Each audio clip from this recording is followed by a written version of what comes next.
Bienvenidos a Kiroltzen. En esta tercera parte de la entrevista con Imanol Echarri vamos a hablar de las lesiones y los datos. Empezamos.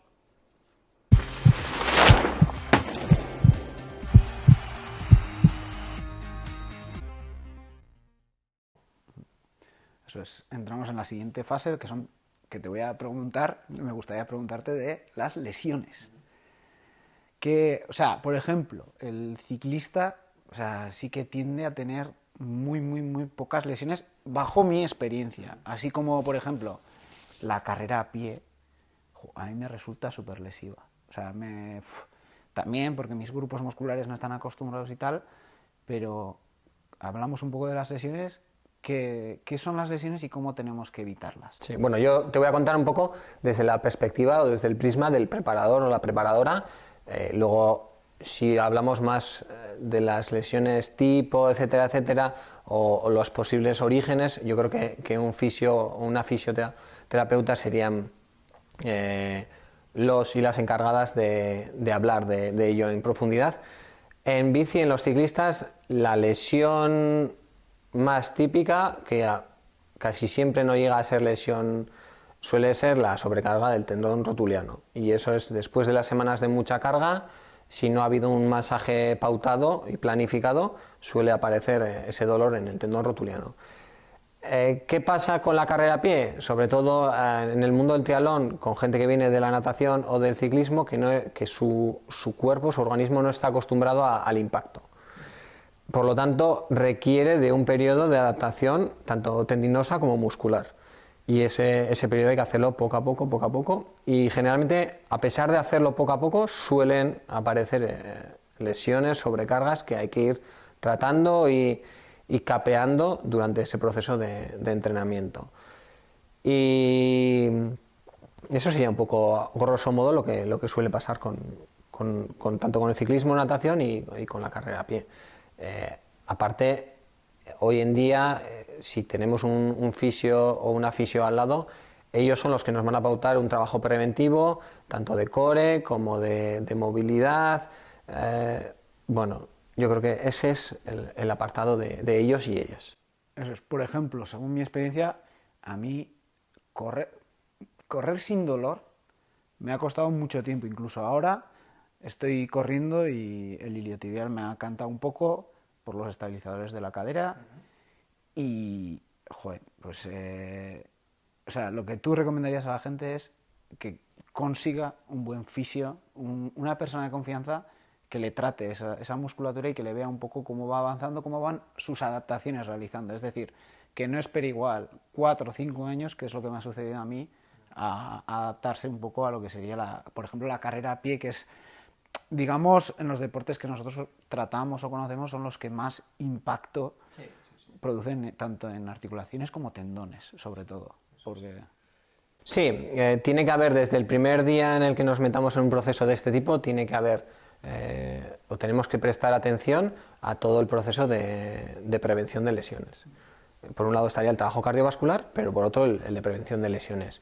Y en esto un trabajo de core y excéntricos, aunque sea básico, es fundamental. Es una pieza más de todo este puzzle. Solo una pequeña pregunta. ¿Qué es una excéntrico? ¿Qué significa esa palabra que muchos no conocerán?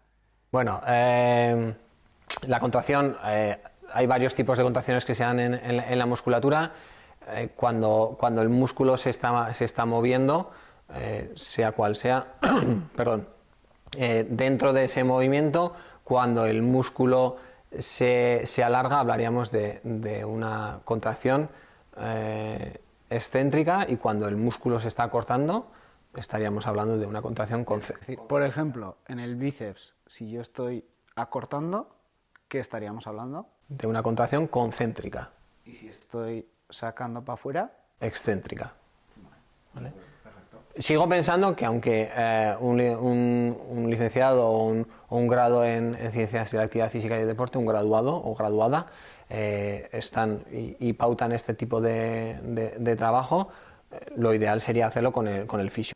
Bueno, hemos hablado, yo creo que casi de todos los apartados que son que atañen lo que sería el deporte, ¿vale? Entonces, ahora vamos a hablar ya para ir terminando del mundo de los datos, ¿vale? ¿Qué son los datos? ¿Que están menospreciados?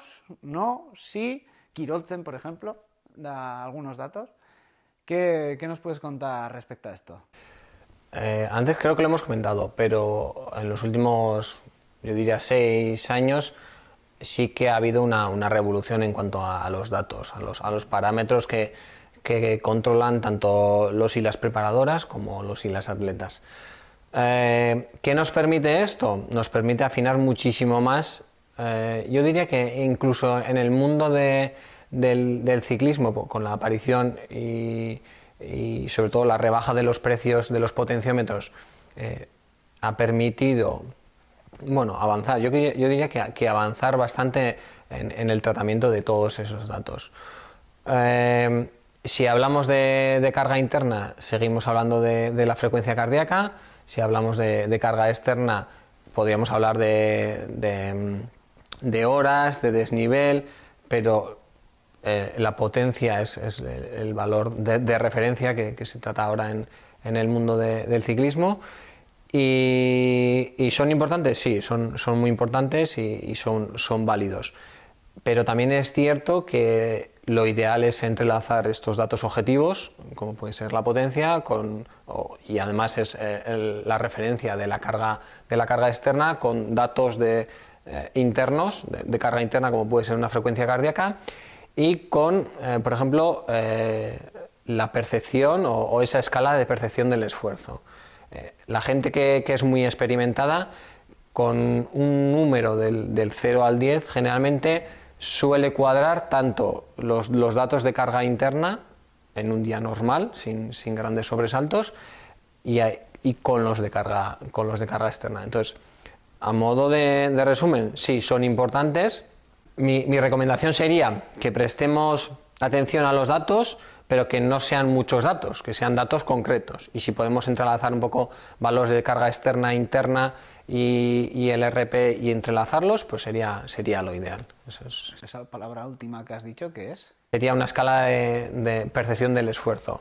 Vale. Es decir, de 0 a 10, ¿cómo valoro yo la actividad? Además, su validez está contrastada. O sea, tiene una validez científica y en sujetos más o menos entrenados, por ejemplo, el umbral se suele percibir en un 7,5, en un 8, en un 8,5, en esa escala.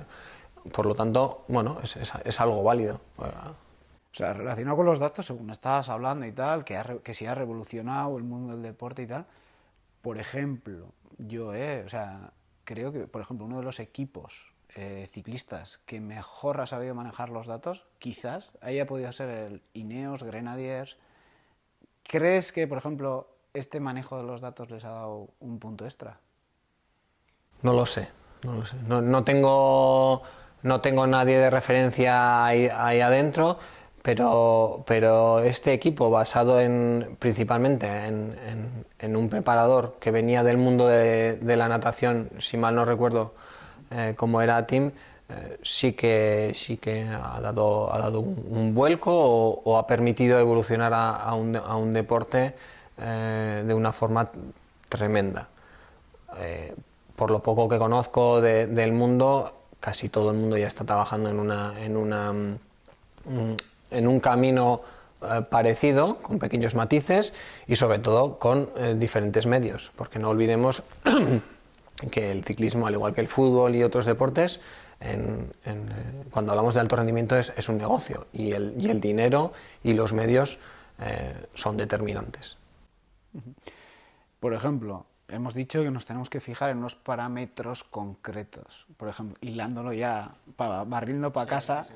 Un poco creo que es lo que intentamos tratar, o sea, lo que intentamos orientarle un poco al usuario con Kirolzen. O sea, nosotros, por ejemplo, carga, intensidad y balance, que son unos valores que tienen otros nombres, que X valores, que tienen, o sea, ¿crees que puede ayudar a alguien en el entrenamiento? ¿Le puede aportar información? Sí, hace tiempo cuando me comentaste que estabais desarrollando esta app, yo la veía y la veo útil por una sencilla razón, porque es una herramienta muy intuitiva, es sencilla y hace una selección de los datos más importantes que tenemos en otras plataformas muchísimo más grandes y de fácil interpretación por un usuario normal, popular, que no sea ningún experto. Tenemos el parámetro de lo que sería la carga aguda